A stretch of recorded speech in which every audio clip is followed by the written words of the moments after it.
You ask Tiger to solve. This deals with linear equations with one unknown. The final result is x equals 20. Let's solve it step by step. Group all constants on the right side of the equation. Add 7 to both sides. Simplify the arithmetic.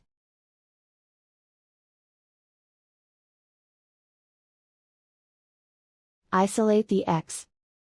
Multiply both sides by 2. Group like terms. Multiply the coefficients. Simplify the fraction. Simplify the arithmetic. And so the final result is x equals 20.